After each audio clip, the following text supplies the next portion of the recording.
brain is just rebooting. Oh, I need to go to sleep. Okay.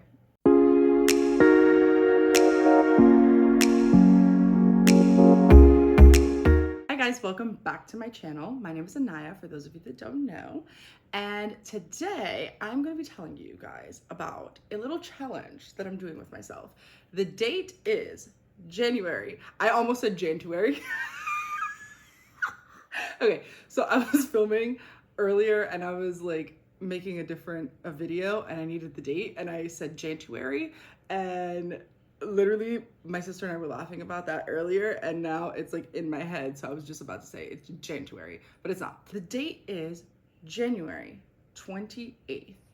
And I decided that for the month of February, I actually really wanted to read some themed reads. I love Valentine's Day, okay? It is in my top 5 favorite holidays, right next to Christmas, Thanksgiving, and the 4th of July. I don't care if you don't like it. I love the fireworks, and I love me a hot dog, all right? I am also a romance girly. That is my genre, okay? I literally read so many romance books in a year, it's ridiculous. So I decided, let's take 1 and 1 and make 2. And let's challenge myself to see how many romance books I can read. I was gonna say up until Valentine's Day, but I was like, why limit myself? Why stop there? Let's just do the whole freaking month of February. So, February, romance month, all right? And we're gonna see how many I can get through. The challenge is this. I only have like 2 rules. Actually, it's like 1 rule. It needs to be romance. It cannot be a romance subplot, kind of like Red Rising or The Nightingale, where it's like minor romance plot there. It needs to be the plot. Like, it is romance. It's a romance book, okay? So that means contemporary romance. It could even be historical fiction romance. Dark romance, because the girl likes a little dark romance, all right? And I may throw in a couple of romantasy. And the only reason I'm kind of hesitant on romantasy is because sometimes the fantasy, like the plot of the story, can overtake the romance part of it. And I really kind of want to stick to romance as much as possible. So I started yesterday. And the only reason that I actually didn't start yesterday because, what's today's date? Oh my God, I just said this. Okay, yeah, I did start yesterday. If you couldn't tell, it's about 11:45 at night, and this is about when my brain starts rebooting, lose all my words, all the thought process, neurons up here, not firing properly. But anyway, I yesterday decided to start this because my goal was to try to cram in as many romance books as I possibly could within the next 2 weeks, and then do like a little review and like post for some Valentine's Day recommendations and romance recommendations for the month of February. But I figured, you know what? Why do all of that? Why not just read as many as I possibly can and as many as I want this whole month? And what I'm going to do is, after I read each book, or maybe at the end of the week, here on YouTube, on my TikTok, I'll probably do after each book. But here, I'll do a review at the end of the week of the amount of books that I read for that week and what my rating is on it, whether I recommend it, maybe a couple of quotes, a little synopsis, you know, some tropes for you. And we'll see how many I can get through by the time February is over. I know I started a little bit early. I know it's technically a little bit like cheating, but to be fair, I did that because I was looking out for you. It was for the content. I was trying to be proactive for you. Yeah, I started yesterday with Wild Eyes and I ate through that book, okay? I read Wild Love last year and honestly, it was not my favorite. It wasn't bad, but it just wasn't, like, it didn't hit for me. But Wild Eyes, she's that girl. I liked her. I'm not gonna give like any spoilers or anything like that, but if you didn't really like Wild Love and you're kind of like want to give Elsie Silver another chance, because also this is my first time reading Elsie Silver. If you didn't really like Wild Love, but you kind of want to give her a chance again, try Wild Eyes. I really enjoyed it. I enjoyed it so much that I'm actually looking forward to reading Wild Side. But today, actually, I'm a liar again. Yesterday, I started the audiobook on the way to work for fundamentals of being a good girl, y'all, let me tell you, that book, she's spicy. She has me all like, ooh. And the narrator for the man is Teddy Hamilton, which, come on, hello, we love him, obviously. And it's one of these books where it just came out this year, so it's a brand new book. It just came out in January, and it's pure filth. Like the plot. What is the plot? No, there's a plot. I just think it's very loose plot. You know what I mean? Like, we're not reading it for the plot, if that makes any sense. But it's not one of these books where, like, okay, the smut is so heavy. I don't want to say that it's not smut heavy, because it is, but it's not giving like a dark romance smut where, like, sometimes it's just so intense. Like, and again, I enjoy dark romance, but sometimes it could be like really intense where you're just like, whew, that was a lot. This is one of those where it kind of sneaks up on you, you know, where it's just like, there's a scene happening, like there's something going on, and then all of a sudden it's like slowly but surely, like, how did we get here? But also I'm not mad at it, but also, oh my God. Okay. Oh, okay. And that's kind of been my reaction this entire time that and also I don't think it helps that I'm listening to it. I feel like listening to smut and reading it, two very different things. But I played a clip for my sister earlier and she was like, oh my God. I said, I know. Anyway, I'll keep you guys posted on that because I'm about almost 40% of the way in. And again, plot is meh, storyline meh, smut on fire. It's there, it's giving. We'll see how this ends. I'm actually really intrigued to see how this is gonna finish. I'm not super attached to like the characters or like what's really happening in the story, if I'm gonna be completely honest with you. But I am intrigued enough where I want to see, like, okay, is this going to end well? You know, again, we're not really reading for the plot, if that makes any sense. You catch my drift. But I am one where it's like, yeah, I can read a story for that, but I also like a plot, especially in my romances. So we'll see. For now, that is it. That's the only update I have for you guys. I'm excited to continue this challenge, and I will let you guys know at the end of this week where I stand, how many books I finished, because honestly, with the looks of it, I'll probably finish this one and I probably start a third just this week alone. My goal, by the way, I don't think I mentioned this, my goal is 8. That is the most books I've read in a month in the past 2 years. The most I've read has been 8 books in 1 month. So I'm trying to shoot for that goal. And obviously, of course, I choose to read 8 books in a month in the shortest month of the year, which, I mean, that just sums up me, to be honest with you. But honestly, by the looks of it, I'm pretty sure I'm gonna get through that really easily. I'm already almost done with my second book, and I literally just started this yesterday, and today's Wednesday. So I'm pretty sure I can finish 8 romance books before the month of February is over. And I'm actually really excited about it. So I will catch you guys later. I'm gonna go read for a little bit and then head to bed, and I will update you guys again at the end of this week, and we will see where we left off. Okay, Wild Eyes, let's get into it. It's Elsie Silver's second installment in the Rose Hill Springs, I believe it's Rose Hill Springs, or just Rose Hill series. And I absolutely loved this book. I was not expecting to like it as much as I did, particularly because I wasn't the biggest fan of Wild Love. I didn't hate it, I just wasn't obsessed with it. I just thought it was like a pretty okay contemporary romance. This one had me from the very first chapter. That entire first scene, there will be some spoilers in this one. I did a spoiler-free review on my shorts and TikTok if you want to see that. This, if you don't want any spoilers, just go ahead and skip forward. But That very first scene with the grizzly bear had me literally chuckling and cracking up to myself that entire chapter. I thought it was hilarious. I thought it was even more hilarious that, you know, he's sitting there freaking out about the bear and she's like, oh, but there's babies. And I grew up north, so like anyone that knows like basic wilderness survival skills, that like if there's babies around, girl, you best get to stepping, okay? Like you better run out of there.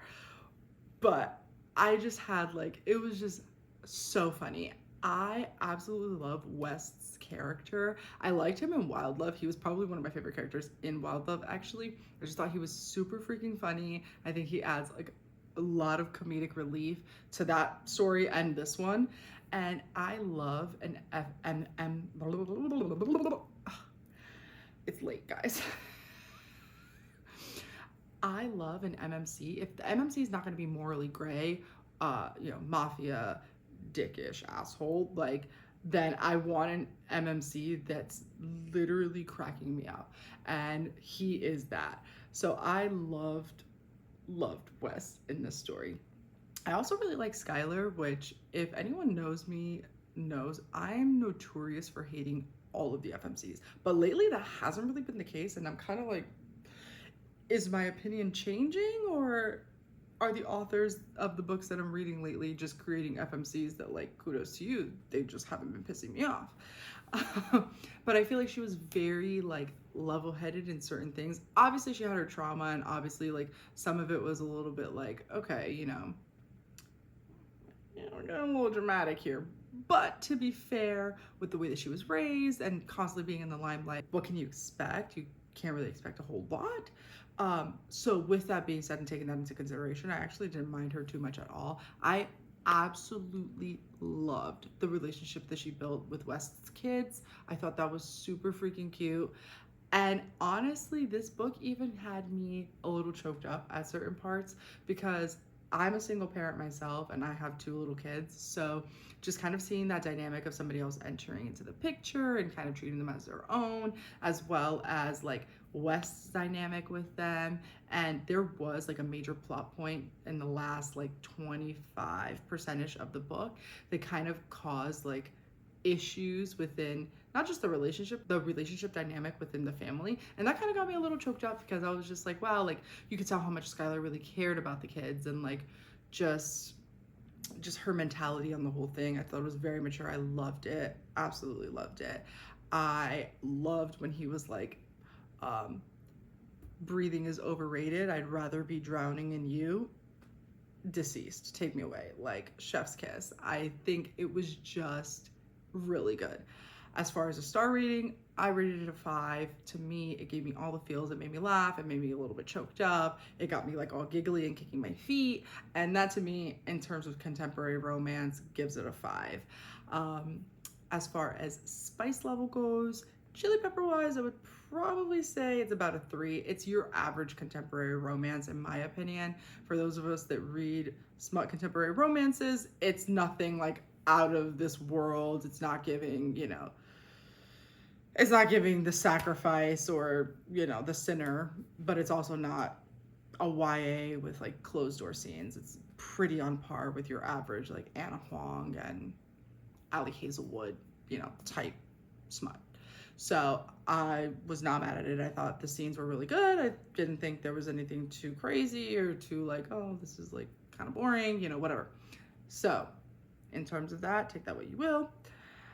I definitely would recommend this book. I think especially if you didn't love Wild Love, give this one a shot. I mean, maybe not if you didn't love it. If you didn't love it, you're probably not gonna like this. Small town romances are probably not your thing. But if you do tend to like small town romances and, you know, you didn't mind Wild Love, but it wasn't like, oh my gosh, like this crazy, obsessed, you know, feeling of this book, then I would highly recommend this one because this one really got me, and I'm actually really excited to continue the series because of this book alone.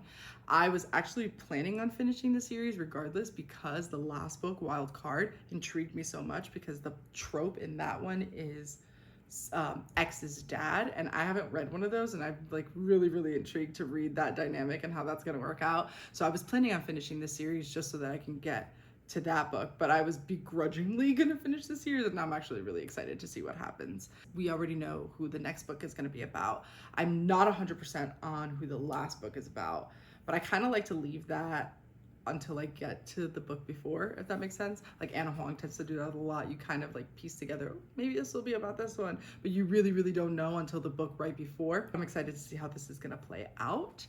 Yeah, that is it. That's all of my thoughts, my little tidbits, my mini review for you on Wild Eyes, which is book 1 in my February challenge with myself for reading romance through the entire month of February. I will update you guys after I finish my next book, which I've already started, and that is Fundamentals of Being a Good Girl. And let me just tell you, as of right now, we're about almost 40% of the way through, and Chili Peppers, whoop, through the roof. It's giving a 5, okay? Okay, I finished Fundamentals of Being a Good Girl, and let me tell you guys, woo, she was spicy, okay? On the spice level scale, it was a 5. And now, honestly, probably a 4.5 to 5. It wasn't like, if you've read dark romance, then you're gonna be like, okay, this was not like mind-blowing, like the worst of the worst that I've read, and quite frankly, I've read worse.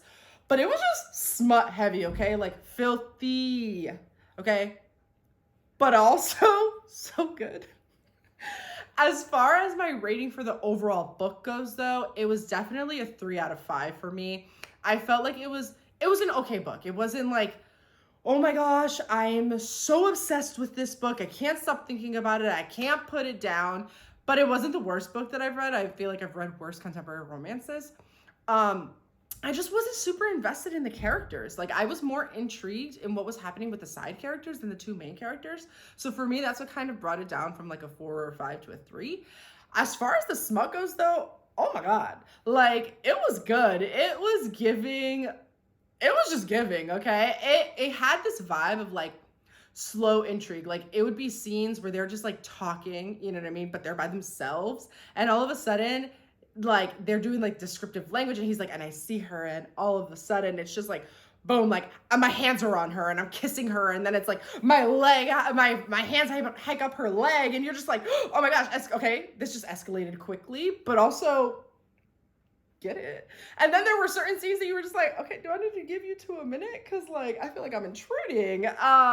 But it was good. I felt like it was good smut. You know what I mean? It was like, I was blushing at some point, which I feel like at this point it's kind of hard for me to like blush when I read smut. And again, it wasn't that it was wild. It was just more like, I felt like it was very believable smut, and I think that's what it is. It's something that genuinely like the average person would and does do this, so that's why I felt a little bit more like, oh, okay.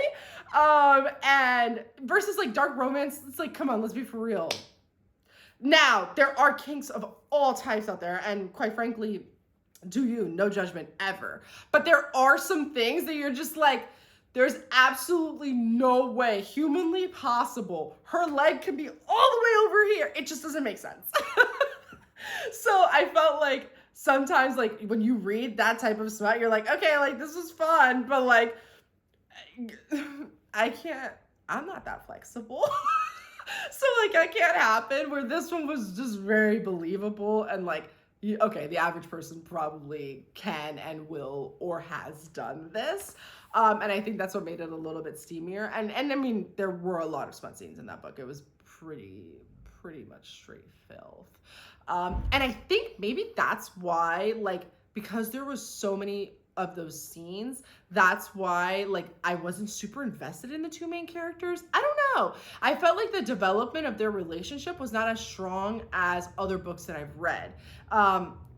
I like wasn't super obsessed when they finally admitted that they love each other or any of that. So it was just kind of like, okay, like, I guess, but I mean, yeah, you've known each other for a short amount of time, and that doesn't always bother me, but it was just kind of like, I mean, sure, you know? I also wasn't super invested in her storyline of like her finding herself and her career and all of that. I don't know. It was just, As far as, again, their relationship aspect goes, take out the like smut and all of that from it, it was okay. I was more intrigued in how the friend group formed. I wanted to know more of those ties, like best night evers, like how that happened, all of those different things, versus like their relationship. So there was that. I do not know. I actually don't know if it's going to be a series or not, but if it is, I kind of have a feeling they set it up in a way where we can kind of see if they're doing a second book, who that book will be about. But I don't know. Overall, to recap rating wise, it was 100% a 3 out of 5 for me. Chili pepper wise, it was a 4.5 to a 5 out of 5. So the tropes for this book are single dad, nanny, and single dad. It is a little bit of forced proximity. There also is like some type of academia level, so there's some of that role play as well. There's definitely some kink in there a little bit, not a lot, like very, very, very minor. Yeah, I think that's all of them. Yes, that's all of them. So honestly, if you're looking for something that you're like, I just want a good smut book that has a mild subplot of a romance and a genre or whatever, then go for it. It was a solid book. It wasn't the worst contemporary romance I've read, but it also wasn't like the best contemporary romance I've read. Okay, so this is the end of week 1 of my February reading challenge. It is February 1st, and yes, I did start early, but whatever. I actually did start this week as well, Things We Never Got Over by Lucy Score, so that's what I'm currently reading. So I'll be finishing that up within the next couple of days, and then I have no idea what I'm gonna pick up next. I think I might read Crazy Rich Asians. I don't know. I have a bunch of books that I need to get through in general from contemporary romance, so I'm just gonna kind of keep like rolling through and see. Maybe I'll pick up Wild Side. Who knows? The brain of a mood reader, okay? Whatever I'm feeling in that moment, that's what I'm gonna pick up. But that does wrap up, again, week 1 of the February reading challenge, and I will catch you guys in the next video. Bye.